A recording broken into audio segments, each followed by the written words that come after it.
Assalamualaikum warahmatullahi wabarakatuh. Selamat siang teman-teman Sobat Otak semua, dimanapun Anda berada. Salam sehat dan salam sejahtera untuk kita semua. Pertama-tama saya ucapkan selamat datang kepada seluruh peserta yang hadir di kegiatan talkshow kita hari ini, yaitu dari platform Instagram. Mudah-mudahan nanti kegiatan ini bisa berjalan dengan lancar, tidak ada halangan sedikit pun. Nah, untuk selanjutnya perkenalkan terlebih dahulu, saya Naufal Hibatullah. Di sini saya selaku moderator kegiatan acara kita kali ini yang akan memandu kegiatan dari awal hingga selesai. Nah, untuk kegiatan kita kali ini sendiri merupakan kegiatan talk show yang memang rutin dilaksanakan oleh Rumah Sakit Pusat Otak Nasional. Adapun untuk tema yang kita angkat kali ini adalah berkenaan dengan Alzheimer dan juga demensia. Nah, mungkin sobat otak di sini agak penasaran ya. Barangkali ada beberapa sobat otak yang masih belum mengenal gitu loh. Kira-kira apa sih gitu Alzheimer dan apa sih demensia? Nah, nanti untuk definisi dan juga bagaimana cara pencegahannya, lalu juga gimana sih dampaknya dan efek negatifnya itu bakal kita kupas tuntas di sini, tentunya dengan pembicara kita yang sangat kompeten. Selanjutnya, sebelum kita mulai, izinkan saya sampaikan bahwa kegiatan talk show kali ini merupakan kegiatan yang dilaksanakan untuk memperingati Hari Alzheimer Sedunia, yang mana Hari Alzheimer Sedunia jatuh pada tanggal 21 September 2022. Oke, sebelum dilanjutkan, izinkan saya untuk menyampaikan terima kasih terlebih dahulu. Yang pertama kepada Dr. Musid Bustami, SPSKIC Mars selaku PLT Direktur Utama Rumah Sakit Pusat Otak Nasional. Yang kedua juga kepada pembicara kita yang sudah hadir pada siang kali ini. Mari kita sapa terlebih dahulu. Yang pertama dari Dr. Ratih Puspa, SPN. Sehat, Ibu? Alhamdulillah, Mas Novel. Halo Sobat Otak semuanya. Assalamualaikum. Ya, beliau merupakan dokter spesialis neurologis di Rumah Sakit Pusat Otak Nasional. Tentunya beliau merupakan dokter yang kompeten di bidangnya, yang mana pernah menangani pasien dengan kondisi Alzheimer dan juga demensia. Yang kedua, pembicara kita tidak lupa juga Ibu Sheila Octavia SGZ. Selamat siang, Ibu. Selamat siang. Halo Sobat Otak semuanya. Nah, beliau merupakan ahli gizi di instalasi gizi Rumah Sakit Pusat Otak Nasional. Nah, untuk bahasan kali ini mungkin Ibu Sheila akan membahas lebih dalam terkait dengan demensia dan juga Alzheimer, terutama ditinjau dari segi gizi ya, Bu, dari segi keilmuan gizi seperti itu. Nanti kita diskusi lebih lanjut. Ya, seperti itu ya, Ibu. Lalu untuk selanjutnya perkenalkan dulu saya untuk membacakan teknis dari kegiatan kita hari ini. Yang pertama kita akan melakukan diskusi atau mungkin tanya jawab gitulah terkait apa saja sih yang perlu kita perhatikan dan kita ketahui tentang Alzheimer dan juga demensia. Nah, nanti setelahnya akan ada sesi tanya jawab. Jadi bagi sobat otak yang mungkin ingin bertanya gitulah atau penasaran apa sih demensia atau mungkin apa sih yang kira-kira saya masih belum tahu gitu. Boleh silakan sobat otak semua isi atau chat di kolom komentar Instagram. Nanti di akhir sesi bila memang akan waktunya menyediakan akan kita baca dan kita jawab langsung oleh narasumber kita hari ini. Seperti itu. Oke, untuk langsung saja ya untuk mempersingkat waktu. Jadi terkait dengan demensia dan juga Alzheimer nih, Dok, mungkin dengan Dokter Ati dulu ya. Kira-kira mungkin sobat otak masih ada yang belum mengenal ya, Dok ya. Apa sih itu demensia? Mungkin bagi mereka ada yang sudah familiar atau mungkin ada yang masih belum kenal gitu. Mungkin bisa diberikan sedikit penjelasan atau mungkin gambaran singkat umum terkait dengan apa sih itu demensia gitu. Terima kasih Mas Novel. Ya, Sobat Otak semuanya, ya Assalamualaikum warahmatullahi wabarakatuh. Ya, kita memang hari ini berkaitan dengan Hari Alzheimer Sedunia ya, Mas Novel, yang jatuh 2 hari yang lalu, 21 September 2022. Jadi memang kita juga memang harus mengenal sebelum Alzheimer itu apa sih demensia itu. Jadi sebelum saya beralih ke demensia, kita juga harus mengenal gangguan memori ya. Otak. Jadi gangguan memori itu ada gangguan memori tanpa gangguan memori atau memang dengan gangguan memori. Gangguan memori bisa dibagi atas ringan, sedang ataupun berat. Nah, pada saat gangguan memori tersebut sudah membuat keterbatasan dari kemandirian seseorang itu. Jadi yang awalnya pasien atau orang tersebut bisa melakukan semua sendiri menjadi harus dibantu, harus bergantung sama orang lain dan bingung seperti itu. Nah, itulah yang kami katakan atau kita katakan suatu demensia. Ya? Seperti itu ya, Bu ya. Terus untuk demensia itu sendiri, Dok, kira-kira tadi yang kita bahas itu kan temanya adalah Alzheimer dan demensia. Nah, kira-kira dari Alzheimer dan demensia itu sendiri, kira-kira ada perbedaan nggak sih, Dok? Apakah keduanya merupakan istilah yang sama gitu, atau memang ada segi perbedaannya dari kedua definisi tersebut? Jadi memang banyak sekali ya Mas Novel yang bertanya demensia sama Alzheimer apa bedanya sih, apa sama? Ya. Jadi sebenarnya demensia itu suatu payung yang payung dari semuanya itu. Jadi demensia yang kita katakan gangguan memori sedang berat dengan keterbatasan kemandirian, kita sebut demensia itu sendiri. Nah, demensia itu juga memang terbagi lagi. Jadi ada demensia vaskular dikarenakan memang karena faktor resiko pembuluh darah atau kita sering sebutnya stroke ya. Kemudian demensia jenis lain ya demensia Alzheimer ya yang paling sering kita ini kan. Jadi di dunia itu memang demensia yang paling banyak Alzheimer, tapi di Indonesia karena memang pola hidup dan lain-lain jadi lebih banyaknya vaskular.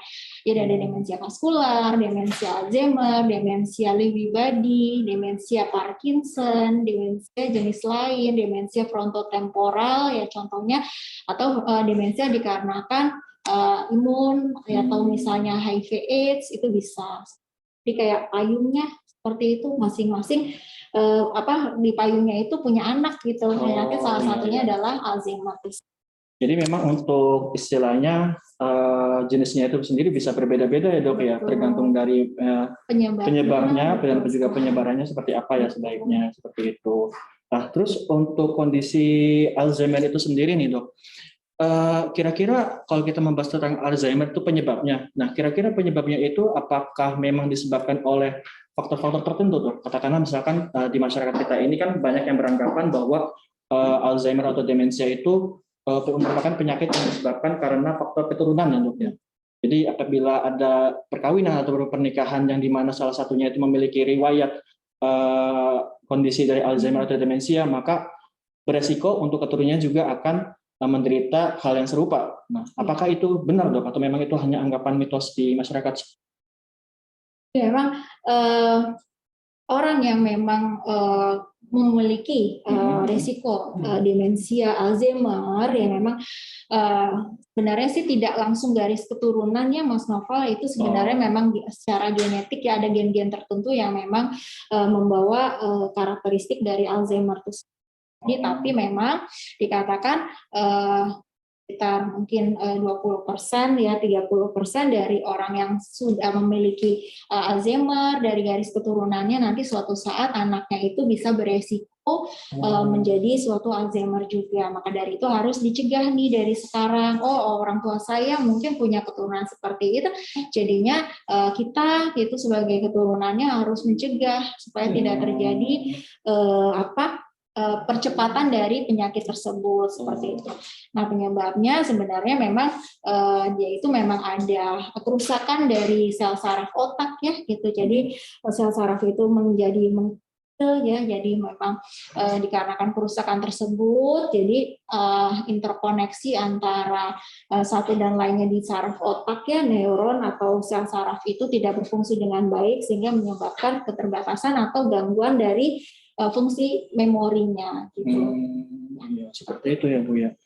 Jadi untuk kegiatan atau mungkin Alzheimer dan juga demensia itu sendiri memang tidak bisa dipastikan secara ini juga ya 100% juga ya kalau memang penyakit ini adalah disebabkan dari keturunan karena tapi memang ada faktor resikonya berarti. Ada faktor resiko seperti itu. Seperti itu. Oke, nah berkaitan dengan ini juga Bu ya penyebabnya. Mungkin sebagian sobat otak juga bertanya-tanya ya bahwa ada satu juga mitos yang mengatakan bahwa kalau Alzheimer atau demensia itu sendiri hanya menjangkiti orang dengan usia lanjut. Biasanya orang-orang tua gitu ya Bu ya. Yang mungkin anggapannya adalah ketika orang sudah menginjakkan usia tua maka akan terjadi yang namanya penurunan fungsi otak. Nah, memang apakah hal itu tuh benar dan apakah setiap bertambahnya usia, maka resiko untuk terjadinya Alzheimer dan juga demensia itu semakin besar. Fungsi memori memang setelah 60 tahun ke atas kan kita memang mengalami penurunan dari fungsi degeneratif tadi ya, degeneratif fungsi memori atau yang tadi yang penurunan usia itu tadi. Yeah. Tapi memang ada juga yang masih usia muda sudah mulai mengalami kok saya sering lupa. Nah, itu memang jadi warning nih.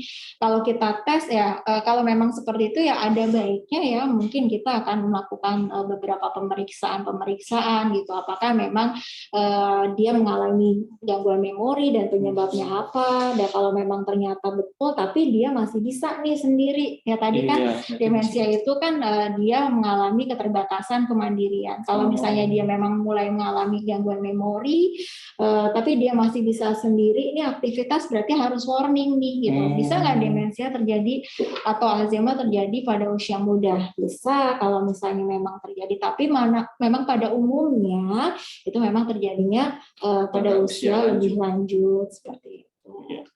Tuh, makanya aku harus sobat otak juga ya gitu. Nih, biasanya untuk soalnya iya, ya. Biasanya sobat otak ini mungkin punya anggapan bahwa ketika saya masih muda, punya anggapan nggak mungkin lah. Ya, saya pikun. Nah, itu ada juga nih tanya pikun sama demensia. itu sering ditanyakan kan? gitu. Ya, memang pikun itu kan memang kita kan sering lupa ya, lupa gitu. Tapi si pikun itu sendiri memang salah satu gejala dari si demensia itu tadi gitu. Jadi kok saya gampang lupa, gampang ini, tapi memang dia harus disertai yang lainnya juga, gejala yang lainnya juga nih, sehingga kita bisa ini dia masuk kategori demensia. Jadi nggak harus pikun aja. Jadi memang suatu salah satu gejalanya nih memang salah satunya pikun atau gampang lupa gitu. Tapi memang dia mengalami keterbatasan kemandirian nggak? Nah, kalau memang dia gampang lupa tapi dia masih kemana-mana sendiri kok, ya berarti belum masuk ke arah sana. Berarti itu hanya salah satu dari tanda gejala yang mungkin hati-hati nih. Kita mungkin bisa ya kalau misalnya lupa kan, saya naruh barang di mana ya gitu, dicari padahal kacamata di mana nggak tahu udah dipakai. Ada di atas di atas sini kan sering banget kan kayak gitu ya. Takutnya nanti sobat otak di sini ketika ada saudaranya atau ada kerabatnya yang kelupaan naruh barang langsung dikatakan pikun nih gitu. Padahal masih belum tentu ya. Jadi seperti itu. Terus juga ini juga disebutkan bahwa ini juga bisa menjadi salah satu deteksi dini ya dok ya. Jadi di yang awal muda juga memang harus sebaiknya sedini mungkin gitu ya, dikenali gejalanya agar nanti kondisi itu tidak malah memperparah gitu ya. Nah, sampai ya lebih baik ya mencegah lah ya daripada kita mengobati, karena memang sulit ya, bukan sulit ya, tidak bisa memang diobati kalau demensia itu ya atau Alzheimer itu. Hanya bisa kita cegah, memperburuk, jangan sampai dia ada penurunan kondisi itu tadi. Seperti itu ya. Dicatat ya teman-teman sobat otak semua. Lalu untuk Alzheimer ini sendiri, apakah sering lupa atau demensia itu merupakan proses dari normal penuaan? Tadi kan sudah sempat disebutkan ya dok ya, bahwa kalau misalkan semakin dengan bertambahnya usia, kondisi otak itu kan akan mengalami penurunannya. Jadi apakah setiap kali orang itu bertambah usianya, apakah memang yaitu resiko untuk terkena si Alzheimer atau demensia itu semakin tinggi tuh? Seperti itu. Dia lupa pada usia muda, nanti resikonya dia menjadi Alzheimer. Seperti itu. Bisa tidak. Makanya itu tadi kita harus cari faktor resiko yang lainnya juga, Mas Noval. Gitu, mudah lupanya seperti apa? Jangan-jangan dia gangguan konsentrasi aja, dia banyak pikiran, dia banyak tugas ya kan, mahasiswa banyak nih ya. Kayak gitu ya, banyak selain mahasiswa mungkin ya siswa-siswa kan sekarang banyak tuh antara online, hybrid ya istilahnya ya, online offline. Tugasnya banyak. Nah, itu gangguan atensi atau konsentrasi juga bisa itu mempengaruhi. Tapi ya memang harus kita tes lebih lanjut. Nah, kalau memang ternyata terjadi gangguan memori, bisa nggak nanti ke depannya? Ya, memang bisa ya kayak gitu. Makanya harus kita cegah dari sekarang nih agar jangan sampai terjadi mungkin 10-15 tahun yang akan datang beneran jadi demensia gitu ya. Seperti itu ya. Terus terkait dengan pencegahan nih dok, katakanlah semisal tadi kan kita sudah melakukan deteksi dini di awal ya. Nah ketika sudah mengetahui nih, oh ternyata dia memang ada gejala-gejala. Nah, kira-kira ada nggak sih dok untuk pencegahannya ya? Berarti kita tinjau secara preventif ya. Apakah nanti tindakan ini bisa untuk mencegah dari proses ya Alzheimer atau demensia ini sendiri? Untuk pencegahannya, ya pastinya ya pola hidup sehat ya secara umumnya. Apa itu? Ya mungkin makanan yang nanti juga mungkin Mbak Sela juga akan menampilkan atau menjelaskan lebih lanjut, makanan yang bergizi, seimbang, ya bukan hanya bergizi, tapi bergizi semuanya enak tapi tidak seimbang, ya itu kan banyak sekali terjadi. Kemudian pola hidup yang lain, olahraga yang teratur, yang sesuai dengan sesuai dengan kondisinya dia pastinya ya olahraganya. Jangan dia diporsir olahraga tiap hari tapi dia nggak kuat ya, olahraganya memang teratur tapi memang sesuai dengan kondisi dia. Kemudian tidur yang cukup ya, jangan begadang, istirahat atau tidur yang cukup gitu. Istirahat tuh kita misalnya gini istirahat, tapi kalau tidur ya memang kita secara ideal kan 8 jam, tapi kalau kesibukan kita makin usia pasti jam tidur kita berkurang. Tapi yang jelas harus seimbang tuh antara kita bekerja, kita tidur, kita beristirahat atau melakukan aktivitas yang lain. Nah, kemudian apalagi hindari faktor risiko yang memperburuk, contohnya stroke, jantung, ginjal. Jadi ya pola hidup semuanya harus seimbang. Kalau memang kita memiliki resiko penyakit seperti itu ya harus diobatin. Jangan sampai malas minum obat, banyak nih ya, Mas Noval ya, gitu ya. Mungkin ya di antara sobat otak, oh saya punya hipertensi, darah tinggi, gula, tapi nggak mau minum obat. Nah akhirnya dia terkena stroke ya. Nah itu akan memperburuk ya, memperparah kondisinya. Jadinya nantinya yang tadinya bagus, jadinya dia kena stroke, terus kemudian diperiksa mungkin 2-3 bulan ke depan, kok saya gampang lupa ya, seperti itu. Jadi harus betul-betul dijaga seperti itu ya. Semuanya ya, stresor ya, tingkat stresor, contohnya kalau kita banyak pekerjaan, ya kita harus memang imbang. Memang namanya juga pekerjaan kan tidak bisa dihindari ya. Kita enjoy aja. Bebannya terlalu banyak ya mungkin buat sobat otak di sini. Kerjanya mungkin ada 24 jam sehari malah mungkin yang shift terus harus besoknya lagi datang lagi, jaga lagi segala macam. Nah, itu harus harus kita enjoy aja gitu ya, namanya hidup ya seperti itu. Terus kalau memang perlu ya kita harus berbagi sama teman. Berbaginya apa? Mungkin sharing, bukan curcol. Oh, saya begini nangis gitu. Tidak ya, tapi yang jelas mungkin berbagi dengan teman. Ini saya punya masalah ini, mungkin teman itu atau mungkin keluarga bisa ikut mengatasi atau mungkin menyelesaikan solusinya seperti apa sih. Terus juga me time ya, kalau misalnya di sela-sela kesibukan kita ya mungkin kita satu hari lah misalnya 1 jam aja untuk me time. Contohnya mungkin kita relaksasi, mendengarkan musik, atau mungkin hobi nyanyi, silakan berkaraoke sendiri segitu ya. Gitu. Tapi ya jangan di luar situ ya. Harus tahu tempat juga ya dok ya. Jangan sampai malah karaoke malah di jalanan gitu. Iya, nanti disangkain apa lagi gitu ya. Jadi intinya memang bebannya juga jangan terlalu banyak beban pikiran gitu ya dok. Betul. Terus ya enjoy your life aja lah, maksudnya ya happy gitu, happy. Terus kalau misalnya kita ada beban masalah ya sharing misalnya tidak bisa, terus ya pastinya kembali sama yang di atas, sama Tuhan. Ibadah juga tetap harus wajib. Jadi harus balance lah ya gitu. Seperti itu untuk mencegahnya ya gitu.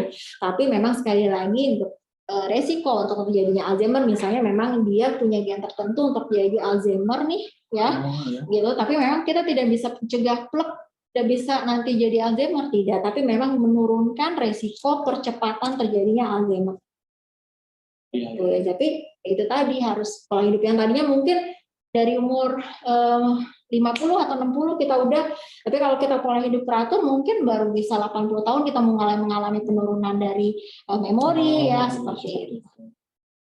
Tadi juga sempat disebutkan ya dok ya, kalau memang penyakit Alzheimer atau demensia itu sendiri bisa jadi ada penyakit penyertanya dok ya. Ketika memang ada penyakit tertentu maka fokusnya tidak hanya mengatasi masalah Alzheimer doang, tapi juga harus mengatasi penyakit yang lain-lainnya tadi ya, seperti yang stroke. Itu memang harus harus benar-benar diperhatikan gitu ya, seperti itu. Ini memang misalnya ya contohnya keluarga resiko nih orang tua nih, orang tua saya punya diabetes, tapi bukan stroke ya. Kalau stroke itu memang tidak dan nanti menurun ya, tapi resiko dia stroke-nya itu atau faktor penyebab stroke-nya itulah yang harus kita tahu nih, misalnya darah tinggi, diabetes, seperti oh dia punya diabetes nih orang tua saya misalnya, ya berarti ya pola hidup kita harus lebih bagus lagi supaya tidak terjadi tadi. Ya mungkin nanti ini juga bakal akan dibahas lebih lanjut ya terkait dengan diet-dietnya itu dengan pembicara Ibu Sela penting. Saya penasaran soalnya ya Dok ya, kalau misalkan kita ngebahas satu sisi doang tapi satu sisi lagi kita nggak bahas gitu ya. Jadi Betul. Oke, untuk selanjutnya ini Dok, ada yang bertanya, kalau terapinya itu sendiri, apakah memang terapinya hanya bersifat yang medis atau mungkin memang ada terapi-terapi obat-obatan yang mungkin bisa diberikan ya untuk penderita-penderita Alzheimer dan demensia itu sendiri? Iya, betul. Ini kan tergantung. Nah, itu tadi saya belum sampaikan ya Mas Novel, maaf. Jadi untuk kalau kita udah katakan itu suatu demensia, terutama Alzheimer, itu juga ada tingkatannya lagi, ringan, sedang, sampai dengan berat. Nah, kalau berat itu pastinya dia sudah menimbulkan gangguan yang memang betul-betul dia tidak bisa ngapa-ngapain. Jangankan dia bisa melakukan sesuatu, dia aja tidak ingat. Ini fungsinya apa misalnya ya, fungsinya di sendok, nanti sendok buat garuk-garuk atau mungkin buat apa, lagi nepok nyamuk apa-apa gitu kan. Dia nggak ingat nih ya, ini Novel anak saya misalnya. Bahkan kayak keluarga sendiri juga nggak kenal gitu ya Dok ya? Tidak kenal keluarga. Itu kalau yang sudah level berat, dia terjadi halusinasi, terjadi wandering, jadi setengah malam dia bangun nyari apa segala macam, atau mungkin keluar akhirnya dia hilang. Seperti itu. Tapi kalau dia masih level yang ringan itu ya mungkin dia hanya lupa, yaitu nanti kita akan berikan. Jadi obatnya prinsipnya memang satu adalah medikamentosa atau obat ya, obat-obatan dari dokter ya. Kemudian yang kedua adalah yang non medikamentosa. Non medikamentosa itu adalah selain obat. Ya, non medikamentosa ini yang tadi yang saya katakan tergantung dari level dari tingkat Alzheimer. Apakah dia butuh hanya untuk penguatan memori saja atau mungkin penyakit penyertanya bukan yang seperti diabetes atau yang lain, tapi tingkat keparahan dari Alzheimer tersebut, ya misalnya dia ada halusinasi, ya kita harus memberikan obat juga. Kalau enggak kan nanti dia akan kasihan juga gitu, dia tiap hari ketakutan melihat orang, melihat hantu, melihat apa gitu ya. Terus kemudian ya itu tadi, selain dari itu ya penyakit penyertanya yang lain seperti diabetes juga harus diobati misalnya.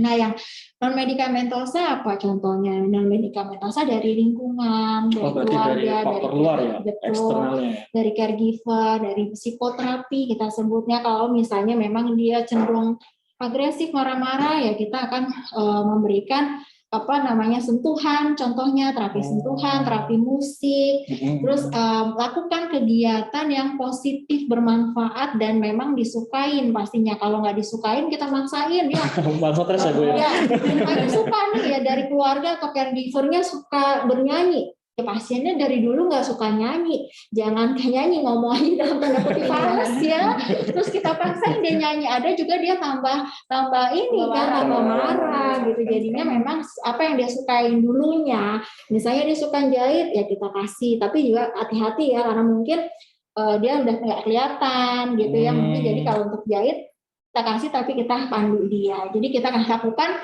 tetap kegiatan positif yang bermanfaat, yang memang sesuai dengan hobinya dia, seperti itu. Terus kegiatan apa yang mungkin bisa kita latih mandirinya dia, contohnya baju, kita mau pergi kemana nih, dia tadinya bingung kan milih, kita jajarin aja baju berapa buah gitu, mau pilih yang mana ibu atau mah atau bapak gitu ya, kita mau pilih yang mana, coba yang ini misalnya, kita mau pergi tapi dia pakainya bajunya cuman bikini kan, yang mungkin jadi kita itu jangan kita marahin juga ya gitu. Kita ini kan kalau keluar kalau pakai baju ini misalnya nggak bagus atau dingin, ya lebih baik pakai baju yang lebih bagus. Kalau ini aja gimana gitu. Nah, jadi kita kasih untuk apa ya, secara moral ya, secara psikologis juga kita bangun si orang tersebut itu. Jadi dia mau yang mana, kalau mungkin berbeda nih dari kenyataannya yang harusnya seperti ini, tapi dia milihnya yang kontras banget, ya kita arahin, tapi jangan dimarahin. Jangan sekali-sekali kita melakukan kegiatan atau melakukan hal yang ibarat kata tidak dia suka, dan jangan juga membentak atau memarahi orang tersebut karena akan lebih agresif dan lebih sedih. Ini anak saya kok nggak perhatian sama saya. Jadi banyak juga nih Mas Noval nih, tanya ya, orang nih sudah punya, maaf nih, orang tua misalnya kayak begini. Nah ternyata capek kan ngurus orang-orang demensia seperti yang sudah berat ya, level berat. Terus ya udah deh saya taruh di panti aja, boleh nggak kayak gitu? Sebenarnya ya kalau dibilang boleh ya, kalau memang lebih ini bagus di panti boleh, tapi secara moral juga betul, ya, moral. Orang tersebut walaupun dia tidak lagi tahu oh ini anak saya, tapi dia merasa saya di sini, saya sebenarnya mungkin dalam lubuk hati yang paling dalam, anak saya kok nggak ngurusin saya. Nah itu jadi ya lebih baik ya dirawat sendiri dengan dirangkul sama-sama siapa keluarganya, supaya dia bisa lebih nyaman, lebih happy. Ya, dengan kegiatan bersama itu pasti si pasien tersebut lebih rileks, lebih enak. Jadi dia untuk stabilnya dia lebih bagus dibandingkan kalau kita diamkan saja. Karena perlakuannya juga mungkin bisa jadi berbeda ya kalau misalnya kita tidak misalkan di panti gitu. Betul. Ya seperti itu. Betul. Terus juga tadi yang pelatihan yang istilahnya untuk mencoba menjajakan baju gitu, terus dikampilan itu juga memang sifatnya harus berulang Ibu ya, tidak bisa harus sekali doang ya Dok ya, kalau misalkan seperti itu. Karena kalau misalkan sekali doang bisa jadi masih belum bisa. Dia tidak mengerti seperti itu ya. Contohnya dia memilih bajunya kok berbeda, yang harusnya pergi ke luar dia milihnya mungkin yang buat yang lain gitu, buat baju tidur itu harus kita kasih masuk. Intinya harus ada bonding ya, walaupun memang betul. Istilahnya keluarga ini tidak mengenal atau mungkin lupa gitu loh. Tapi kan namanya keluarga sendiri pasti akan ada rasanya bonding gitu loh. Kok saya perasaan kayak sendirian gitu loh di kehidupan saya gitu. Padahal kan memang keluarganya memang masih ada gitu seperti itu. Harus diingatkan juga ke pasien tersebut atau ke yang orang menderita demensia atau Alzheimer tersebut, kalau ini loh saya anaknya gitu, saya anaknya. Jadi memang dia memang tidak tahu kita, ya kita kenalkan nih anaknya tuh, kalau perlu dengan foto-foto atau orang kita berkumpul, ini anak pertama, namanya ini, dikenalin wajahnya. Jadi memang ya dalam tanda kutip kalau memang sudah berat Alzheimer atau demensia tersebut, memang jadi seperti anak kecil lagi kita memperlakukannya. Tapi memang harus seperti itu karena ya itu tadi mencegah penurunan dari perburukan dari itu tadi, dari penyakitnya. Betul. Seperti itu ya. Nah ini mungkin bisa jadi tips dan trik juga ya untuk keluarga, dan juga mungkin barangkali ada caregiver gitu ya, mungkin yang ikut merawat gitu loh penderita dari keluarga kita yang mengalami demensia juga Alzheimer seperti itu. Nah tadi kan untuk kegiatan atau mungkin hari ini kan membahas Alzheimer, kita juga lupa nih ngebahas masalah asupan atau nutrisi. Ya. Nah, seperti itu. Penting banget karena kalau misalkan kita ngelihat dari pola pola sikap dan juga keluarga itu kan tadi sudah dibahas gitu ya Dok. Tapi kalau misalkan dari sisi gizi nih, kira-kira ada nggak sih gitu yang perlu kita perhatikan, apa mungkin dari pola makannya atau mungkin dari asupan gizinya yang sebaiknya itu seperti apa? Nah, jadi akan kita bahas dengan pembicara kita yang kedua, yaitu Ibu Sheila Octavia. Nah, untuk jawaban-jawaban tadi, terima kasih banyak ya Dok ya. Tentunya sahabat otak di sini pasti akan lebih memberikan wawasan gitu, memberikan pengetahuan yang baru bahwa Alzheimer itu sendiri memang suatu kondisi di mana terjadinya penurunan fungsi otak yang bahkan dampaknya pun bisa berdampak negatif ya Dok ya, seperti itu. Dan memang harus dicegah sedini mungkin agar kondisi si pasien ini tidak semakin parah di usia lanjut seperti itu. Nah, terima kasih Dok ya. Nanti kita lanjut lagi dengan sharing lagi dengan Ibu Sheila. Nah terkait dengan tadi nih Ibu Sheila, tadi kan untuk penyakit Alzheimer itu sendiri memang beberapa ada penyakit penyertanya ya. Iya betul. Tapi kalau kita membicarakan terkait dengan Alzheimer itu sendiri, kira-kira gimana sih gitu loh untuk pengimplementasian dari dietnya itu sendiri? Apakah ada diet khusus yang memang harus diterapkan untuk penderita-penderita Alzheimer ataupun demensia? Baik, Mas Noval. Untuk dietnya sendiri, untuk demensia ini diet gizi seimbang sebetulnya. Seperti itu. Jadi diet gizi seimbang ini gimana? Harus memenuhi, yaitu karbohidratnya juga terpenuhi, kemudian proteinnya terpenuhi, untuk lemaknya juga terpenuhi, bahkan vitamin dan mineralnya juga terpenuhi. Seperti itu. Ini apabila tidak ada penyakit penyerta lainnya, misalnya tidak ada hipertensi, tidak ada diabetes. Nah, beda lagi nanti pengaturan dietnya apabila ada penyakit penyerta tertentu. Misalnya kan, apalagi yang demensia Alzheimer ini terjadinya pada lansia ya, yang dimana lansia ini fungsi organnya juga rata-rata sudah ada penurunan, dan juga ada penyakit penyerta lainnya, misalnya hipertensi. Nah, itu juga dietnya nanti kita sesuaikan dengan diet hipertensi, yaitu mengurangi garam, seperti itu. Ya. Kemudian untuk diabetes sendiri, nanti ada sendiri dietnya, diet diabetes mellitus. Jadi memang untuk dietnya sendiri menyesuaikan dengan si penyakit penyertanya, ya. Dan memang tadi seperti yang dibahas oleh Dr. Ati juga, bahwa kita tuh tidak bisa fokus hanya di penyakit Alzheimer itu sendiri, tapi kita juga harus ikut mengawasi atau mungkin mempertimbangkan dari kondisi penyakit lainnya, seperti itu ya. Jadi untuk diet gizi seimbangnya juga pemenuhan karbohidratnya dari mana, itu harus seimbang. Untuk makan nasinya seberapa, seperti itu. Kemudian lauk pauknya harus disesuaikan. Lauk pauknya sih sebisa mungkin ada lauk hewani, ada lauk nabati. Kemudian sayur dan buah harus tetap tercukupi, seperti itu. Karena kan di Indonesia ini lebih seringnya konsumsi sayur dan buah itu sangat kurang ya. Masih kecil ya persentasenya. Masih kecil, iya. Mungkin hanya lauk, dan terkadang juga lauknya hanya satu jenis lauk, misalnya udah ayam saja, seperti itu. Nah, ini harus gizi seimbang ini mencakup semuanya, seperti itu. Termasuk air putih juga jangan sampai terlupakan, apalagi dengan demensia ini pasien-pasiennya juga lupa kan dia minumnya. Iya, dia baru makan tapi ternyata lupa minum ya. Iya, jadi pemenuhan cairannya juga harus terpenuhi juga. Seperti itu ya, karena memang mungkin kita juga tidak bisa pungkiri bahwa mungkin masyarakat di Indonesia juga barangkali masih struggling ya, bisa dibilang struggling kalau misalkan terkait dengan makanan. Jadi jangankan makan yang beragam gitu ya, mungkin barangkali cuma makan sekali juga masih syukur gitu loh, mungkin seperti itu ya. Nah, tapi memang untuk diet gizi seimbang itu sendiri kita bisa asumsikan bahwa sebenarnya tidak ada makanan yang super ya, tidak ada makanan satupun yang sekiranya ketika itu memenuhi semua. Jadi pertama, untuk memenuhi gizi seimbang sendiri harus mengkonsumsi beraneka ragam jenis bahan makanan. Seperti itu. Tidak boleh satu jenis ya. Ya, tidak ada satu jenis bahan makanan yang bisa mengcover semua mineralnya, asupan lain-lainnya, seperti itu. Karena dengan beraneka ragam itu sendiri nanti bisa terpenuhi, misalnya dari apel ada sumber vitamin apa, nanti dari ada sumber vitamin B, seperti itu. Jadi nanti dari situ pemenuhannya bisa beraneka ragam juga. Jadi untuk vitamin mineral, kemudian karbohidrat dan lain-lainnya juga terpenuhi akhirnya, seperti itu. Seperti itu ya. Jadi untuk pengaturan makanannya ya. Jadi memang harus beragam.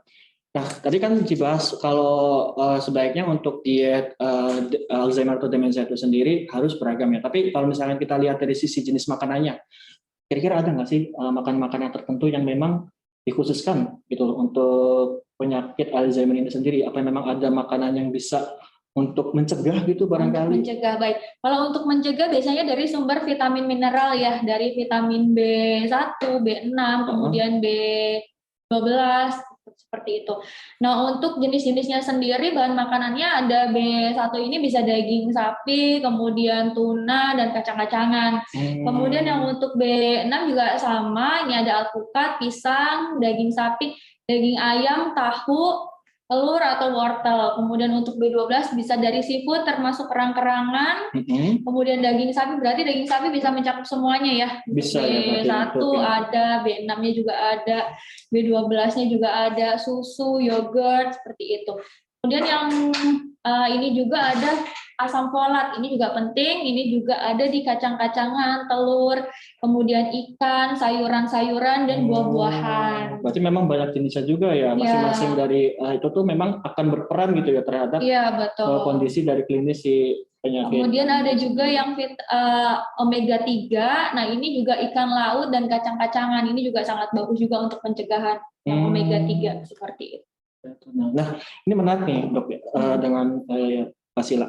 Kalau semisal dari zat gizi tadi itu tidak bisa dipenuhi lewat makanan ya, mungkin ada anggapan di masyarakat bahwa kalau misalnya saya nggak bisa dapat nih makanannya, kira-kira boleh nggak sih saya ngambilnya itu dari luar, dari eksternal, dalam artian kita konsumsi suplemen atau vitamin gitu loh untuk pengganti si makanan ini. Apakah itu diperbolehkan dan dianjurkan gitu loh untuk menggantikan dari posisi makanan tadi? Mungkin nanti bisa menjawab dari segi gizi oleh Ibu Sila dan juga oleh Dr. Ratih.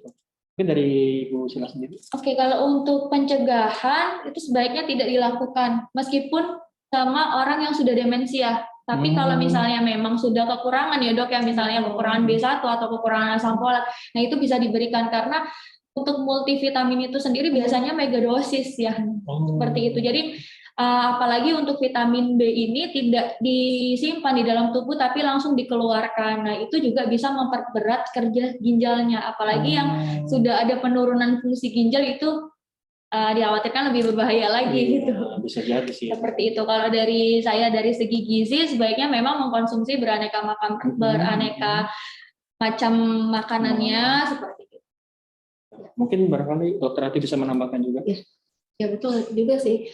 Kalau dari saya ya memang barang kata kita mengobati apa yang memang menjadi dasarnya. Kalau misalnya memang tidak perlu, kenapa kita berikan dalam tanda ya seperti itu.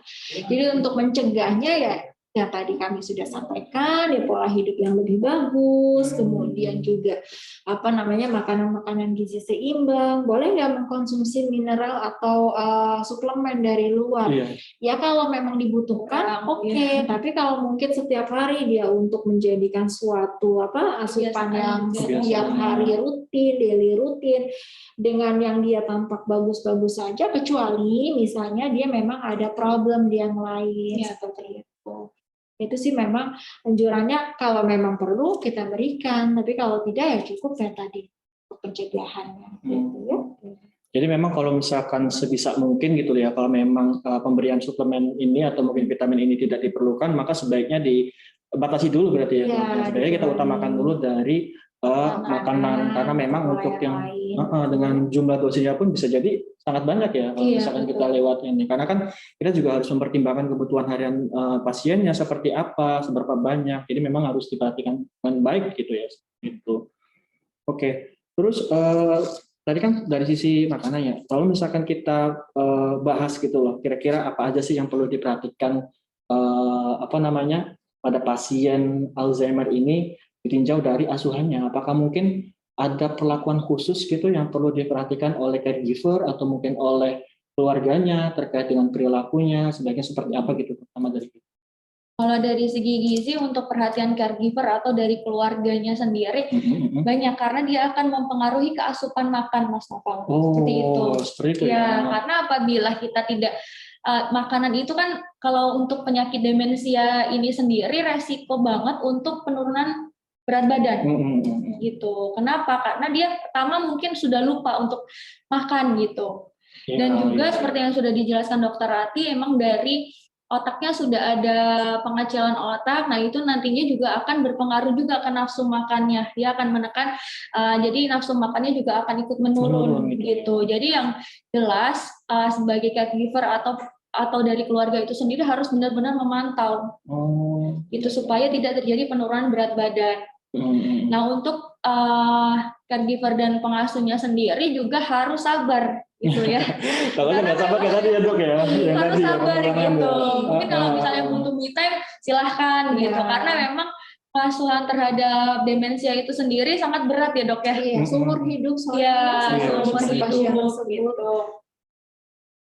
Nah, seperti itu. Nah, untuk di sini penurunan berat badan juga harus dipantau juga selama mungkin 3 bulan gitu ya. 3 bulan sekali lah minimal harus terpantau. Kalau bisa sebulan sekali ya bagus gitu. Tapi kan biasanya ada kesulitan tersendiri ya. Misalnya ada kesibukan apa di keluarganya gitu sehingga tidak bisa memantau. Tapi minimal 3 bulan sekali seperti itu. Nah, misalnya di Puskesmas juga kan ada program untuk lansia ya, posyandu lansia kalau nggak salah itu. Nah, di situ kan bisa dimanfaatkan untuk pengukuran tinggi badan dan berat badan supaya bisa memantau, karena ketika terjadi penurunan berat badan yang tidak diinginkan selama 3 bulan itu juga menjadi faktor resiko terjadinya malnutrisi atau penurunan berat badan itu sendiri gitu. Oh, berarti memang studi kasus juga memang banyak ya orang-orang yang demensia ternyata bukti klinisnya bahwa terjadinya malnutrisi karena tadi ada misalkan gangguan menelan atau sebagainya.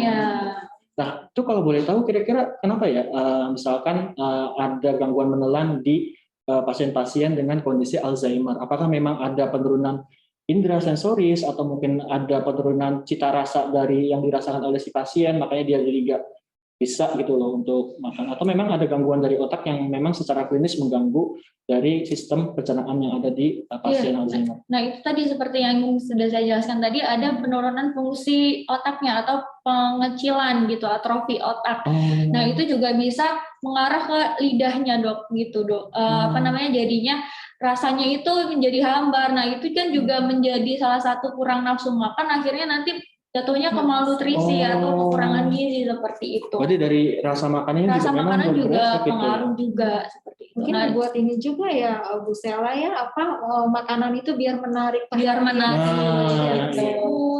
Ya variatif seperti itu, karena memang kalau itu aja pasti dia nggak mau ya seperti anak kecil gitu saya makan nggak mau mogok makan, akhirnya malnutrisi ya disampaikan. Nah, di situ juga ada dari pengasuhannya juga, makanya perlu sabar kemudian menciptakan suasana makan itu yang semenyenangkan mungkin. Kebiasaan orang tua ini seperti apa sih gitu. Kalau misalnya memang terbiasa makan ditemenin dengan keluarga itu lebih suka gitu ditemani dengan anaknya, ya monggo kalau misalnya makan satu meja berdua atau bareng-bareng seperti itu, karena kan kadang asupan kurang itu karena nggak mau makan ya, nafsu makannya menurun, kemudian ternyata pengen nih makan ditemenin anaknya gitu. Ada juga yang seperti itu. Ini salah satu kerugian kalau misalkan nanti ada keluarga yang Alzheimer ternyata dirawat di panti seperti itu ya. Karena pasti otomatis yang tadi ya dibahas ya, bondingnya juga pasti bakal berkurang seperti itu. Bondingnya berkurang, nafsu makannya juga akan berkurang, terjadi malnutrisi. Ketika sudah terjadi malnutrisi akan memperparah penyakit lainnya, misalnya jadi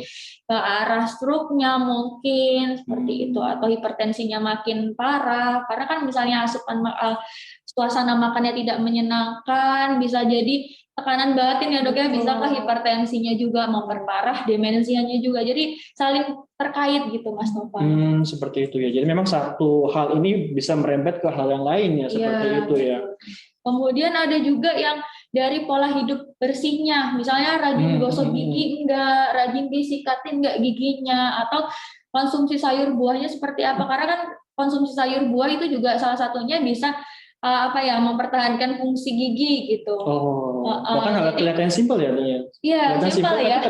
Iya, karena nanti kalau misalnya giginya sudah memang banyak yang sudah ompong gitu ya, tapi kan kalau misalnya rajin dibersihkan, nggak ada bakteri-bakteri di mulut yang bisa sampai stomatitis gitu. Nah, itu juga akan mengganggu nafsu makan juga. Jadi banyak ya, jadi dari nafsu makan aja itu perembetnya banyak gitu. Ya seperti ya. Jadi kalau misalnya jadi gemah juga, jadi makin nggak bisa ini lagi, nggak bisa makan lagi. Iya. Jadi daripada nanti malah parah gitu ya, mending dari awal langsung dicegah. Padahal kelihatannya untuk pencegahannya itu sendiri dari hal-hal yang sederhana tadi ya. Hal-hal sederhana sepertinya, tapi fatal akibatnya juga gitu. Kalau misalnya tidak dilakukan, jadi memang makan ini tuh nggak bisa rumahkan gitu, nggak bisa, tapi harus lingkungannya itu diciptakan sesuai dengan kebiasaan beliau pada saat dulu masih belum terjadi demensia gitu. Jadi kebiasaannya seperti apa kita ikutin zaman dulunya. Berarti harus lihat juga pola sebelumnya polanya kalau misalkan memang dari keluarga atau kerabat kita ini yang terkena itu seperti A gitu, maka kita harus juga menyesuaikan gitu ya. Nggak bisa kita menyesuaikan dengan kehidupan kita, tapi kita kita sesuaikan apa yang dari pasiennya. Iya seperti Makanya itu pentingnya yang caregiver Iya. atau orang-orang dekat yang merawat pasien itu ada tipsnya juga nih Mas Nova, misalnya ya gitu, maksudnya orang-orang yang merawat pasien tersebut kan pasti jenuh nih gitu, aduh saya stres nih, bisa jadi mereka yang sakit ya Mas. Itu seperti itu ya memang ya. Iya, saya justru yang sakit nih gimana karena kan merawat seperti ini gitu, Iya, sampai betul. terus ya udahlah kita taruh panti aja. Nah itu tadi ya memang ya berkumpul sama ya itu harus sharing, harus berbagi juga di antara caregiver atau orang-orang yang merawat tersebut. Kemudian mungkin punya komunitas, biasanya kalau untuk Alzheimer kita ada Alzheimer community ya gitu. Nah itu bisa saling sharing di situ, bertemuan mungkin bagi sebulan pengalaman sekali. juga ya. Betul, berbagi pengalaman, berbagi masukan, tips-tips yang lain, terus juga misalnya berkumpul bareng, oh kita gimana nih cara memperlakukan si pasien ini, mungkin mereka diajak untuk datang bersama untuk senam bersama, melakukan kegiatan bersama. Nah, ada kegiatan ya dok ya. Pasien tersebut tidak jenuh, di si ininya pun tidak jenuh. Mungkin dulu sebelum pandemi ya Mbak Sela, mungkin ada acara makan bersama dan lain-lain. Tapi kalau sekarang mungkin dibatasi dengan pandemi tersebut. Berarti mungkin bisa dari keluarga itu sendiri, misalnya punya anaknya ada cucu-cucunya juga. Nah itu juga mungkin salah satu faktornya. Kan sebenarnya gitu orang-orang kayak gini. Ya apalagi istilahnya untuk kondisi awal dulu kan pandemi COVID ya, jadi kan mungkin orang-orang agak susah gitu ya untuk bertemu. Tapi untuk sebisa mungkin memang pengawasannya itu harus dari sisi keluarganya sendiri dulu ya, jangan dari orang lain. Karena kita juga tidak bisa menjamin gitu bagaimana sih perilaku dari luar gitu loh terhadap keluarga kita atau kerabat kita sendiri. Dan kita juga harus menanamkan bahwa ini keluarga saya loh. Jadi kalau misalkan keluarga saya sendiri, coba kita implementasikan ke misalnya kita kondisinya sudah tua dan kita juga mungkin jangan-jangan mengidap Alzheimer juga, apakah kita mau untuk diperlakukan seperti itu? Betul. Jadi dibalikan ke kita sendiri. Bondingnya juga harus mungkin waktu masih muda ya ke ibu atau bapaknya yang seperti itu. Jadi ketika ada penyakit Alzheimer sendiri, nanti bondingnya tuh udah dari lama gitu, nggak bonding tiba-tiba pas orang tuanya sudah Alzheimer, karena nanti kita kesulitannya nggak tahu kebiasaan dulunya seperti apa gitu kalau kita kurang memperhatikan orang tua dari lama ya. Iya seperti itu ya. Nah ini kalau misalkan dari tadi kan kita berbicara terkait dengan keluarga atau kerabat kita ya, misalkan dengan penderita Alzheimer. Nah gimana sih kalau misalkan dari sudut pandang diri sendiri, misalkan saya nih ternyata merasa kalau saya itu mengidap Alzheimer gitu. Kira-kira iya, kira-kira kalau misalkan dari diri saya sendiri nih apa sih yang sebaiknya saya lakukan gitu? Ada nggak sih cara-caranya untuk dari segi makanannya gitu loh? Mungkin ada yang sebagian picky eater kali ya, atau misalkan orang-orang yang dia itu nggak mau nih makan makanan tertentu gitu. Suka pilih-pilih nggak sih kadang orang-orang yang seperti itu Alzheimer? Kalau Alzheimer bisa jadi pilih-pilih juga gitu. Makanya mungkin disesuaikan juga sama kebiasaannya yang dulunya tuh seperti apa. Apakah memang dia lebih suka yang seperti ini, tapi memang harus tetap diupayakan untuk beraneka ragam. Tetap ya harus untuk pemenuhan gizi seimbangnya seperti itu. Karena vitamin mineral kan didapatkan dari sayur dan buah-buahan gitu. Nah di situ juga makanya butuh keanekaragaman itu Mas Noval. Iya seperti itu. Jadi memang harus benar-benar memperhatikan dari si kondisi pasiennya pokoknya. Nah itu apabila misalnya nggak mau makan gitu ya, cari menu-menu lain yang memang dulunya ibu suka itu seperti apa atau bapak itu suka seperti apa, atau mengkreasikan makanan itu seperti apa gitu. Jadi memang dibikin semenarik mungkin, seenak mungkin, bahkan kalau misalnya memang lagi sedang tidak mau makan sama sekali, per diet-dietan yang tadi diet penyerta itu kita hentikan dulu. Yang penting prinsip utamanya adalah makanan itu masuk dulu. Asupan yang energi, protein, dan karbohidrat itu masuk dulu. Karena yang paling utama masuk dulu ya. Iya, karena mungkin misalnya dia udah ada hipertensi, ada diabetes, kadang kan memang jenuh ya dok ya, karena setiap hari dietnya itu nggak ada rasanya, atau garamnya dikurangin, gulanya dikurangin, jadi kurang nafsu makan. Ketika penderita Alzheimer ini tuh sedang tidak mau makan, stop makan gitu, karena memang nggak menarik kan, nggak enak gitu misalnya, dietnya di stop dulu. Jadi tetap dikasih garamnya itu normal, kemudian gulanya normal juga nggak masalah. Yang penting karena masuk dulu. Yang penting masuk dulu, karena kalau misalnya nutrisi. kita memaksakan untuk yang misalnya gulanya di stop, nanti lama kelamaan juga akan hipoglikemia atau penurunan gula darah, itu juga lebih berbahaya lagi nanti jatuh. Seperti itu. Jadi memang untuk pemenuhannya itu sendiri tidak bisa memaksakan Tidak bisa memaksakan. Kita lihat dulu sih situasional gitu ya. Karena memang yang paling penting adalah kalori dan juga pemenuhan gizinya itu ada yang masuk dulu gitu ya. Karena tadi kalau misalkan dari segi rasa pun kita udah otak-atik ternyata memang nggak ada yang masuk, jadi percuma gitu. Malah percuma. Ini juga tidak hanya ditinjau dari segi rasa ya, tapi juga dari penampilan makanannya ya, makanya juga harus menarik gitu loh. Dan caranya juga Mas Nova yang pengolahannya berarti ya. Pengolahannya. Cara ininya juga menyajikan ya tadi contohnya tadi Bu Sela bilang dia senang rame-rame, ya udah kita bikin mungkin seperti dalam tanda kutip party kayak gitu. Jadi mungkin dia semangat, kita pesta nih pakai karya gitu. Itu rasanya tiap hari ya, malah dengan keluarga sendiri. Jadi maksudnya kan membangkitkan semangat. Iya betul. Karena di poster nih kasih ini nggak mau, dikasih ini nggak mau, ya udah kita buat suasananya aja seperti gitu. Karena bisa jadi moody juga ya dok ya. Kalau misalnya tidak diturutin malah marah gitu. Jadi kita lebih ke arah bikin orang ini nyaman dulu gitu. Kalau misalnya nyaman, bisa nafsu makannya bagus, asupannya bagus, nanti nggak malnutrisi jatuhnya. Jadi kayak tadi bikin bati ya, kalau misalkan makan jangan di rumah gitu. Sekarang kan diajak gitu ya untuk macam resto atau mungkin untuk mencairkan suasana dan juga memberikan suasana yang baru gitu ya. Tapi dengan prokes ya jangan lupa. Iya, seperti itu. Iya, karena masih pandemi gitu.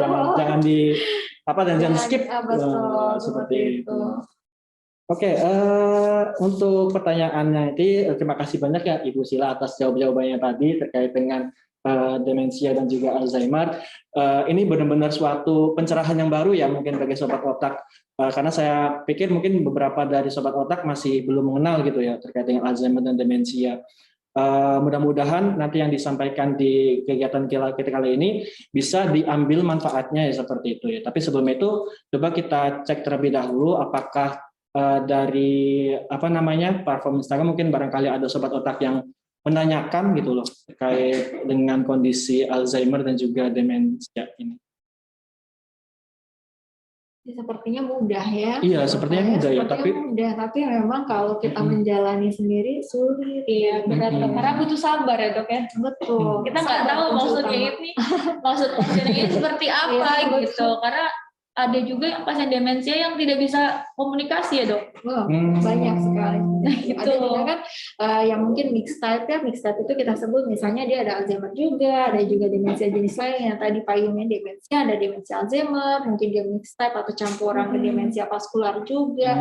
Jadi dia ada stroke juga, dia ada demensia karena stroke dan demensia Alzheimer juga. Jadi memang tambah lagi, campur lagi dia beragam kondisinya, itu makanya memang harus pertama caregiver atau orang yang merawat harus kuncinya saya selalu bilang sabar ya. Pertama bukan pasiennya tapi ke caregivernya, pertama harus sabar karena harus menghadapi seperti ini seumur hidup. Jadi harus betul-betul kitanya sabar, kitanya sehat, karena kalau caregivernya atau orang yang merawat nggak sehat, mana bisa merawat orang Alzheimer ya begitu. Mungkin butuh gantian kali ya dok yang satu misalnya lagi sedang capek-capeknya gitu, boleh minta bantuan ke keluarga yang lain. Jangan sampai ternyata yang sakit caregiver ya.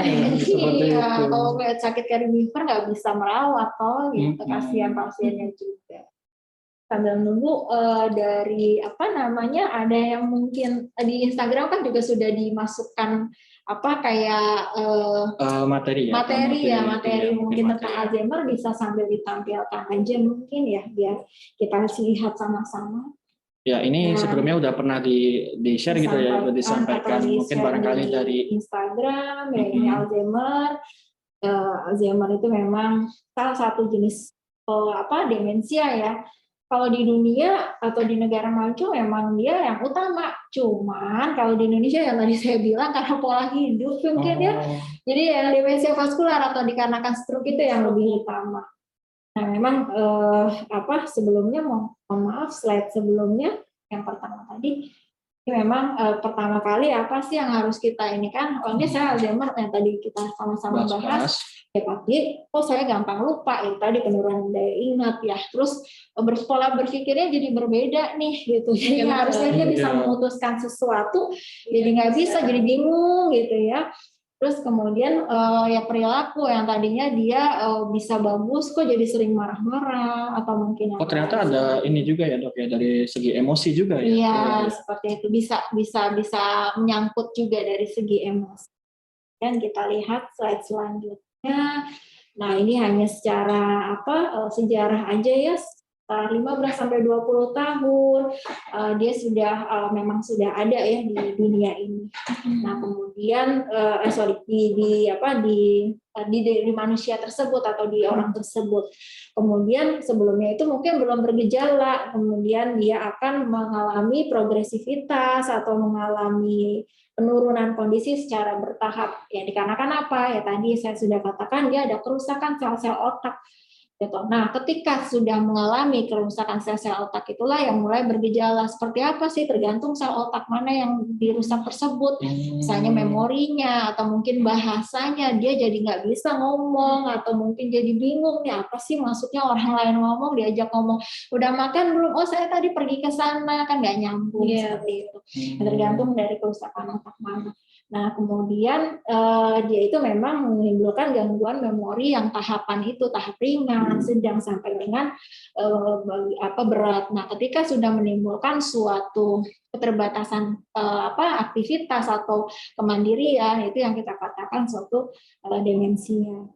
Nah, ini memang yang lain-lainnya kita bisa katakan, tadi sudah ditanyakan juga, rata-rata memang usianya 60 atau 65 tahun ke atas, tapi bisa pada orang usia muda. Nah, hati-hati kalau usia muda kok saya sudah mengalami mulai ini ya, kenapa justru bahkan biasanya yang pola-pola itu dilakukan oleh orang-orang muda ya, seperti kayak misalkan begadang atau mungkin tadi disebutkan nah, itu gitu tadi, ya. karena pola hidupnya itu tadi yang nggak bagus, sehingga dia terjadi gangguan atensi, gangguan konsentrasi, sehingga dia memperburuk atau menambah jadi penurunan dari fungsi memorinya dia. Oke, kita lihat slide selanjutnya.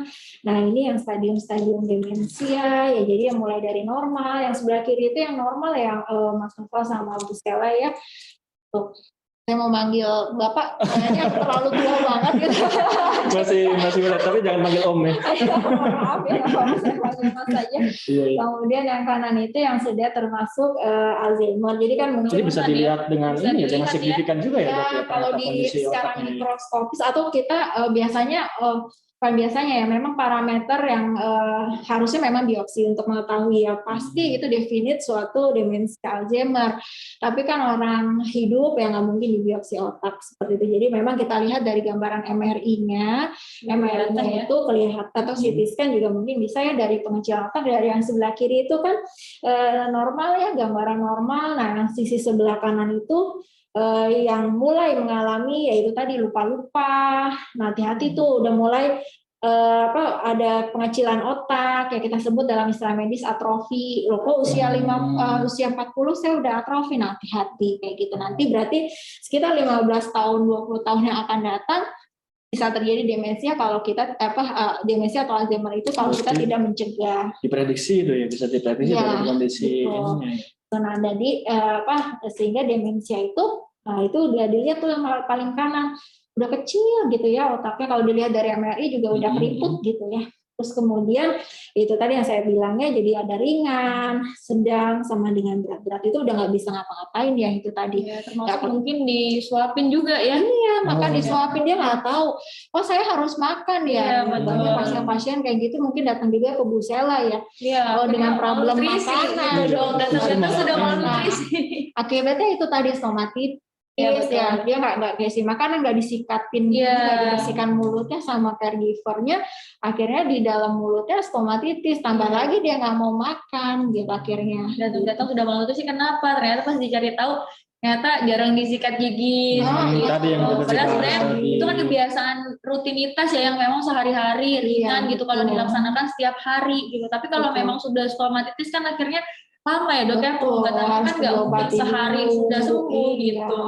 gitu. Terus udah gitu juga makan juga dia kan agak-agak kayak takut atau trauma ya Iya. misalnya ya untuk makan. Nanti kalau saya makan sakit sini gitu, Iya, walaupun dia nggak bisa bicara ya gitu, tapi pasti dia jadi berpikir kayak trauma gitu, trauma psikis ya. Iya. Nanti kalau saya kena ini minum aja jadi sakit gitu, karena kalau stomatitis itu atau dia radang seperti itu kan dimasukkan makanan, jangan Ngeri, makanan, minuman juga. Iya, agak susah ya. Nah, Bisa. makanya mencegah jangan sampai seperti itu, kasihan Iya. soalnya ya. Iya. Orang sudah gangguan memori dengan malnutrisi, aduh kasihan sekali. Nah itu memperberat dari kondisi dari Alzheimer-nya itu. Jadi semacam kayak lingkaran juga ya Bu ya. Kalau misalkan salah satunya ternyata ada yang belum diatasi, bisa jadi malah kondisi si Alzheimer makin parah juga ya. Iya gitu, memang harus semuanya jenderal. Makanya kelihatannya mudah, gampang rawat orangnya. Coba kalau misalnya kita menghadapi sehari-hari itu ya. Karena sikat gigi juga nyuruhnya juga mungkin agak berat juga karena bisa jadi pasiennya marah atau malas, Iya. sih sikat gigi. Iya, padahal itu penting gitu ya. Masih belum dapat urgensinya ya. Iya betul.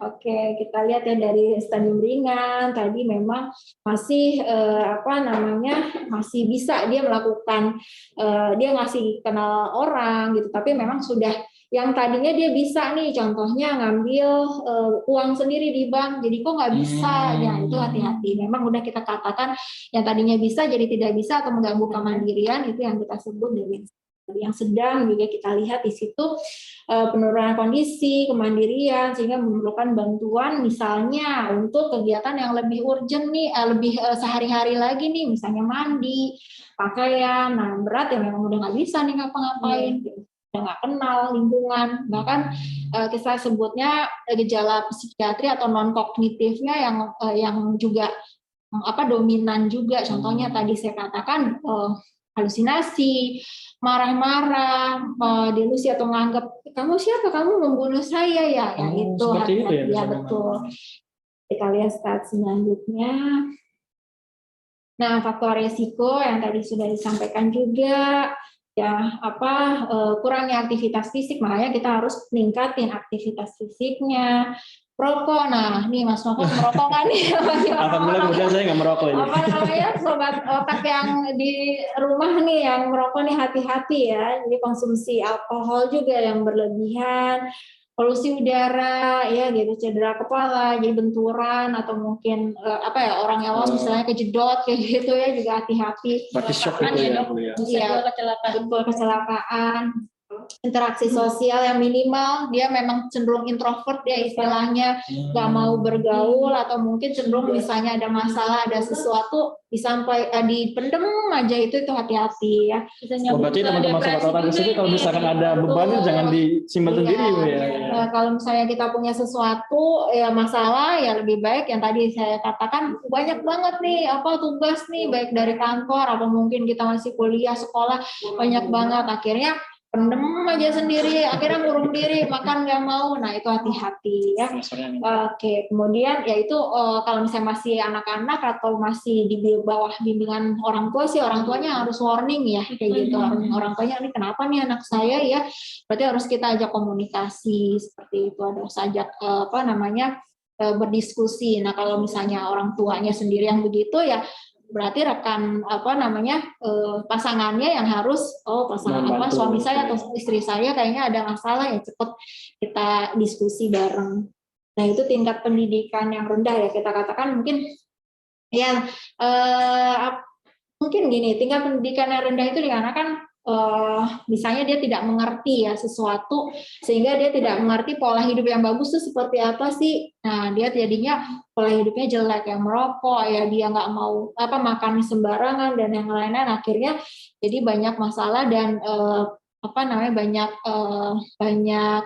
penyakit ya seperti itu ya, mungkin dikatakan seperti itu, obesitas nih, hati-hati orang-orang hati-hati ini gitu. Jadi harus olahraga ya. Hipertensi yang tadi kita bersama sudah ini kan, hipertensi, DR ya gitu, yang depresi ya itu tadi, interaksi sosial bisa menyebabkan depresi dan adanya gangguan pendengaran. Karena apa? Karena kita ajak ngobrol dia nggak ini, akhirnya dia jadi kayak introvert juga. Nah itu balik lagi ke situ sebenarnya. Makin berhubungan ya, saling berhubungan sebetulnya ya. Betul. Yuk kita lihat slide selanjutnya. Nah, ini sebenarnya ini 10 tanda yang deteksi dini ya, yang kita sudah sebutkan bareng-bareng. Ya, ada mudah lupa, gampang lupa, hati-hati ya, terus kesulitan melakukan kegiatan sehari-hari ya yang biasa kita lakukan kok jadi tidak bisa nih. Terus kesulitan bahasa, kita ngomong A, dia jawabnya B, atau mungkin kita menyampaikannya sulit. Nah, itu hati-hati juga. Terus disorientasi waktu tempat, kita ada di mana nih? Dibilangnya sekarang ada di rumahnya dia, padahal ada di gedung lain. Betul. Dia sekarang lagi malam nih, padahal siang kayak gitu. Nah, kok beda ya, hati-hati tuh kalau kita ketemu. Ini biasanya untuk kondisi yang memang tadi sudah berat berarti ya, Dok ya? Apa ini masuk ke bisa dalam juga yang masih agak ringan, dia agak ya nggak se ekstrim itu, cuman mungkin dia nggak ngerti. Kita lagi ada di Jakarta nih, tapi dia bilangnya di sana, di Bandung misalnya, kayak gitu. Itu yang kalau kita tes memori, mungkin dia masih tahapnya belum terlalu berat, bisa seperti itu. Disorientasi kita sebutnya ya. Terus kemudian apalagi, jadi ada memutuskan sesuatu atau pertimbangan yang buruk itu. Jadi memutuskan sesuatu harusnya saya keluar rumah jam sekian supaya tidak hujan, tapi dia malah memutuskannya nanti udah tahu misalnya sore jam segini biasa hujan, musim hujan, tapi dia nanti nah berarti kan sesuatu yang buruk. Maksudnya mempertimbangkan atau memutuskan mengambil keputusan yang betul. Kemudian kesulitan merencanakan atau memecahkan masalah itu tadi, ada masalah A, dia nggak bisa padahal gampang banget. Ini gimana sih solusinya? Cara matematika ini gimana dia nggak bisa? Berarti berpikir kritis seperti itu ya? Iya betul. Jadi memang kalau tadinya bisa jadi nggak bisa intinya gitu ya. Salah menaruh barang, sebenarnya kita juga sering ya gitu ya. Kacamata kita juga bisa lupa. Iya, salah gitu ya. Jadi harusnya taruhnya di sini tapi di tempat lain gitu ya. Terus kalau terlalu sering sudah bahaya ya, Dok, sudah harus warning. Oke. Sebenarnya ada udah sering nih gejala ini ya. Iya, betul. Tapi makanya harus warning ya. Kemudian perubahan suasana hati dan perilaku itu tadi ya gitu. Lu nggak mood banget, jadi pengennya tuh marah terus kadang nggak ada apa-apa ya. Ini film lucu gitu, tapi dia sedih. Nah itu salah tempat ya, gitu. Kemudian kesulitan memahami warna, bentuk dan ukuran. Ini warnanya putih, tapi dibilangnya ini hitam gitu ya. Itu tapi bukan karena ada gangguan dari penglihatan. Nah itu harus kita bedakan dulu. Nah kalau misalnya sebelumnya dia ada gangguan ya pastinya kan sulit ya. Tapi kalau misalnya tadinya baik-baik aja, tidak ada benturan, tidak ada kecelakaan, tidak ada sesuatu yang lain, tapi harus kita pastikan ya dia ada pernah stroke nggak, jangan-jangan di indera kranial atau di kepalanya ternyata ada sesuatu yang menyebabkan dia tidak bisa membedakan. Tapi kalau dia clear nggak ada masalah, loh kok ini bentuknya ini harusnya bulat kok dibilangnya ini lonjong ini kalau lonjong ya lurus gitu ya. Terus apalagi menarik diri dari lingkungan itu tadi ya. Jadi yang tadinya dia senang bersosialisasi, nggak mau saya malu gitu. Mungkin karena tadi ngobrolnya nggak nyambung ya, Dok, kan bisa juga tadi gangguan komunikasi. Jadi merasa sudah tidak nyambung dengan betul ya, dia merasa jadi udahlah saya daripada nanti dikucilkan. Iya betul. Ya. Oke, kita lihat slide selanjutnya. Nah, ini perkembangannya aja sih ya gitu, dari yang sebelumnya itu kita 15 sampai 20 tahun sebelumnya udah mulai nih sebenarnya gejala ini. Nah, kalau kita periksa 15 sampai 20 tahun kemudian kita ada nih ternyata gejala-gejala tapi belum mengganggu kemandirian. Ya kita sebut mild cognitive impairment. Itu selama 1 sampai 5 tahun. 5 tahun kemudian itu bisa menjadi suatu demensia. Makanya hati-hati. Berarti jangka waktunya juga bisa bisa diprediksi gitu ya tadi. Ya, secara ini sih bisa diprediksi, tapi itu tadi kita bisa menurunkan resiko tersebut dengan cara-cara yang baik, pola hidup yang bagus. Gejala dimulai dengan lupa dan memburuk secara bertahap dalam periode beberapa tahun. Kita lihat slide selanjutnya. Nah, ini terapinya yang tadi kita katakan, ini ada yang intervensi secara psikologis atau psikososial. Jadi orang-orang sekitarnya ini yang membantu. Prinsipnya apa sih? Kita mempertahankan. Kalau udah masuk demensia tidak bisa memang sembuh lagi, tapi bisa dipertahankan fungsi yang masih ada. Jadi fungsi yang masih ada itu, contohnya dia masih kenal kita, jangan sampai, kamu siapa kamu gitu. Saya nggak kenal kamu membunuh saya ya, padahal dia anak kita sehari-hari sama kita misalnya. Jadi prinsipnya adalah mempertahankan dan bisa meningkatkan fungsi otak dan kualitas hidup itu tuh penting. Jadi yang tadinya itu tadi ya contohnya memilih baju dia bisa sendiri, mandi bisa sendiri gitu ya. Jangan sampai nanti sabun mandi nanti buat gosok-gosok. Jadi malah menggunakan sesuatu yang bukan fungsinya. Betul. Seperti itu. Terus intervensi farmakologis atau obat-obatan yang tadi sudah akan kita sampaikan bareng-bareng. Kita lihat slide selanjutnya. Nah, ini pencegahan yang tadi sudah ini kan ya, Mama Busara juga, nutrisinya, olahraga, tidak merokok ya tuh orang ini juga termasuk dengan ini ya, kalau misalkan memang kita kan bukan perokok aktif ya, tapi bisa juga perokok pasif gitu ya di lingkungan kita mungkin kan ada yang gitu. Memang perokok aktif karena dia kan langsung memang berhubungan sama tubuh kita. Yang perokok pasif itu memang tapi memang untuk yang lain ya, kasus lain seperti tumor otak, tumor paru seperti itu. Tapi kalau untuk memang pribadi dia sendiri, khusus, yang untuk peredaran darah dan fungsi-fungsi di dalamnya itu memang yang secara aktif seperti itu. Iya. Nah, polusi yang tadi Mas Noval katakan termasuk yang perokok juga bisa ya kita hindarin lah sebisa mungkin, karena meningkatkan stresor juga ya, radikal bebas dan lain-lain, meningkatkan di Jakarta nih dong. Makanya kita perlu healing ya. Ini juga saya agak penasaran ya dok. Jadi kan ada pola olahraga yang teratur ya. Tadi kalau misalkan untuk olahraga sendiri, memang tadi kan disebutkan ya bahwa tidak perlu olahraga yang berat gitu ya. Yang penting frekuensinya juga sering ya. Ya, olahraga teratur yang memang sanggup untuk dia sendiri gitu ya. Contohnya misalnya memang dia senang aerobik, bukan senang, dia bisa sanggup aerobik kayak gitu ya. Ya beda sama orang yang memang tidak biasa. Ya jangan disamakan. Jadi olahraganya dia bisa cuma jalan, ya monggo jalan. Kalau memang dia biasa aerobik, ya monggo dia aerobik gitu. Tapi memang berdasarkan usia dan kondisi secara fisiknya juga kira-kira jangan dipaksakan. Nah, ini interaksi sosial harus dibina juga ya. Terus penyakit-penyakit penyertanya juga harus cegah juga. Oke, yang lain lagi slide-nya. Oke. Jadi intinya adalah kita mengenali apa itu tadi kita udah sampaikan bareng-bareng, demensia, Alzheimer, deteksi dini tadi, terapi lebih awal dan berkelanjutan. Prinsipnya yang memang berkelanjutan seumur hidup ya kalau Alzheimer itu, demensia itu ya. Jadi pola hidup sehat juga. Jadi prinsipnya itu. Jadi kita mengenal, mendeteksi dini, menerapi dan pola hidup sehat ya seperti itu. Untuk apa sih? Untuk kualitas hidup yang lebih bagus gitu. Oke, gitu aja mungkin ya, ini dari tim neurobehavior dari Rumah Sakit Pusat Otak Nasional ya. Rumah sakit kita ada Dr. Sylvia Fancina Lumampo, spesialis saraf konsultan FAAN, ada Dr. Asnel, Dr. Made, saya sendiri Dr. Ati sama Dr. Nanda. Jadi ada berlima ya di sini gitu. Ya, ini mungkin bisa dilihat juga ya oleh sobat otak di Instagram bahwa memang inilah info-info penting atau infografis ya dari namanya penyakit Alzheimer juga demensia. Mungkin barangkali setelah ini kan sobat otak yang mungkin melewatkan kegiatan kali ini bisa dibaca lagi gitu ya, diingat-ingat kembali kira-kira apa sih gitu loh Alzheimer itu, cara pencegahannya seperti apa, bisa dibaca di situ ya.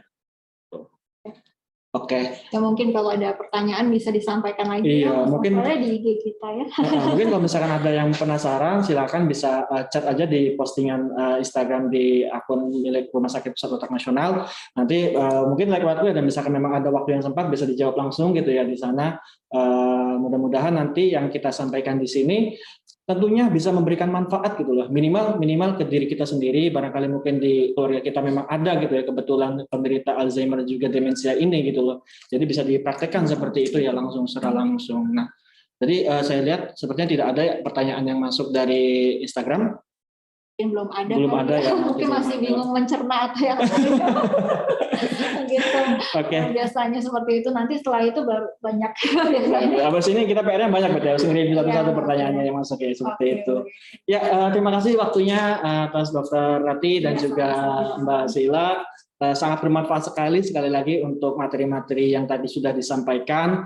Namun tentunya dalam penyampaian hari ini pastilah mungkin ada sedikit kesalahan atau mungkin kelurian ya bagi saya sendiri dalam menyampaikan atau mungkin dari tim yang bekerja hari ini. Mudah-mudahan bisa dimaklumi dan juga bisa diambil nilai positifnya dari kegiatan kali ini. Oke, mungkin itu sekian yang bisa kita sampaikan terkait dengan tema hari ini, talkshow hari ini, yaitu demensia dan juga Alzheimer.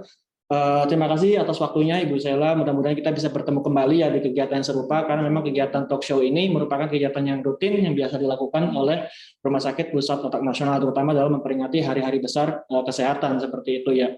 Dan saya selaku moderator juga ingin menyampaikan kepada Sobat Otak untuk jangan lupa memfollow, mensubscribe, dan juga mengikuti akun-akun channel dari Rumah Sakit Pusat Otak Nasional, entah itu di YouTube atau mungkin di Instagram ya. Nah, nanti bisa dicek Instagramnya dan juga akun YouTube-nya seperti itu. Sekali lagi terima kasih. Mohon maaf apabila kekurangan. Saya selaku moderator Naufal Hibatullah dan juga tim serta pembicara kita kali ini Dr. Ati dan juga Ibu Sheila pamit undur diri. Apabila ada kesalahan kami mohon maaf. Wabillahi taufiq wal hidayah. Wassalamualaikum warahmatullahi wabarakatuh. Sampai jumpa. Sampai jumpa Sobat Otak.